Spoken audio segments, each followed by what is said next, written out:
Salut à toi, bienvenue dans cette vidéo, j'espère que tu vas bien. Aujourd'hui on va voir si c'est intéressant de commencer avec un petit bien ou un gros bien. C'est parti!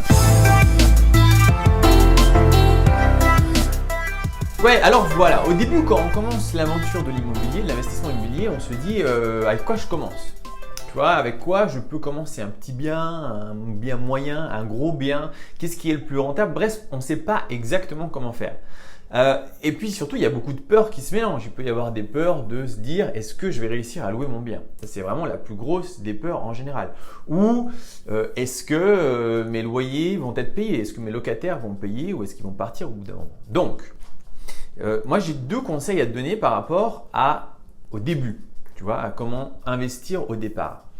Premièrement, ce qui est important de savoir, je pense, c'est que quand tu commences, tu vas faire des erreurs. Que tu sois formé ou pas. Alors évidemment, si tu es formé, tu feras beaucoup moins d'erreurs, voire même peut-être pas du tout. Mais si tu n'es pas formé et que tu te lances toi-même, tu vas faire des erreurs. Et donc, qui dit des erreurs dit ça va coûter du pognon.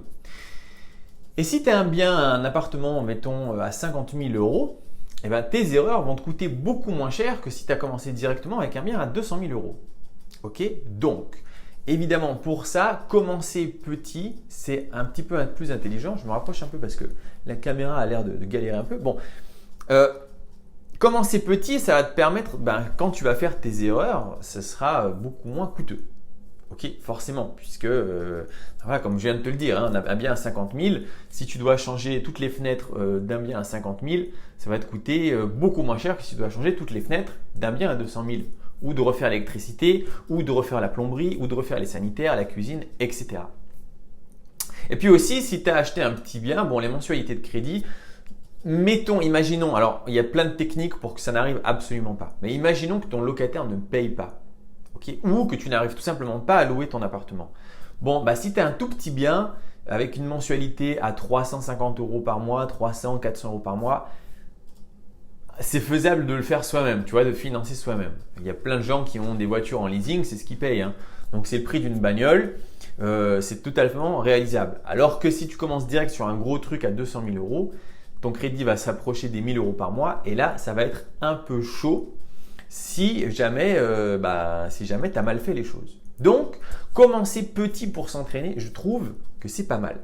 Il y a une deuxième option qui peut te permettre de commencer gros, même avec le premier achat, c'est un bien que tu vas faire en mettant un plan B. C'est-à-dire, tu peux au premier achat te dire, je suis actuellement locataire et donc je vais acheter mon premier bien. Qu'est-ce qui se passe si je ne trouve pas de locataire, si j'arrive pas à le louer? On utilise ce qu'on appelle le plan B pour le coup, c'est-à-dire que tout simplement, toi-même, tu vas devenir le locataire de ton bien immobilier. Et en faisant ça, tu sécurises vachement ton bien. Donc, tu vas pouvoir, par exemple, acheter beaucoup plus gros. Tu peux acheter, mettons que tu te dis, ok, je veux commencer par une colocation, 3 chambres. Et go, c'est parti, ça me coûte 150 000 euros. J'y vais, j'essaye. Si derrière, le plan B, c'est que toi, tu récupères l'appartement parce que tu as une famille et que de toute façon, il vous faut un 3 chambres, où est le risque? Franchement, au pire du pire, tu auras acheté ton appartement ou ta maison. Et ça coûte quand même vachement moins cher d'être propriétaire que d'être locataire. Même si ce n'est pas la bonne technique, parce que si on commence à acheter pour soi-même, on aura beaucoup de difficultés après à investir pour du locatif. Mais si c'est un plan B, on va dire, je ne sais pas pourquoi, parce que tu as tout très très très mal fait, il n'y a rien qui fonctionne, au pire du cas, c'est toi qui t'installes dedans et donc tu élimines le risque. Alors évidemment, il y a plein de techniques pour que ton bien il est loué. Je veux dire, si tu utilises les bonnes techniques, il n'y a aucune raison que ton bien ne soit pas loué. Et si tu utilises encore d'autres techniques, il n'y a aucune raison qu'il ne soit pas payé tout le temps. Là, ce n'était pas le thème de cette vidéo, on en parlera peut-être une autre fois. En tout cas, voilà, c'était la réflexion un petit peu de comment commencer. Moi, je pense que c'est bien de commencer petit, tranquille. D'autant que c'est une aventure, l'investissement immobilier. Ce n'est pas parce que ta banque te dit oui, tu peux investir 300 000 euros que tu es obligé d'investir 300 000 euros direct. Tu peux investir 50 000 euros maintenant, Dans 6 mois, tu en achètes un deuxième un peu plus gros, 75 000 euros. Dans 6 mois, un peu plus gros à 100 000 euros. Et tu continues comme ça, tu vois, jusqu'à continuer à grossir. Mais au moins, tu t'es formé. Et voilà, tu vois, je ne sais pas si tu as vu les autres vidéos, mais mon premier bien, c'était un petit studio. J'ai fait plein d'erreurs. En plus, je ne m'étais pas formé. Moi, j'ai acheté sans me former. Donc, j'ai vraiment fait des tonnes d'erreurs. Ça m'a coûté en erreur, je ne sais plus, j'avais dit 13 000 ou 14 000 euros de ma poche. C'est beaucoup, hein, sur un petit bien. Si ça avait été un grand bien, mettons 5 fois plus grand, ça m'aurait coûté 5 fois plus cher. Là, ça aurait été chaud. Tu vois, 75 000 balles à sortir soi-même, ça aurait été super chaud.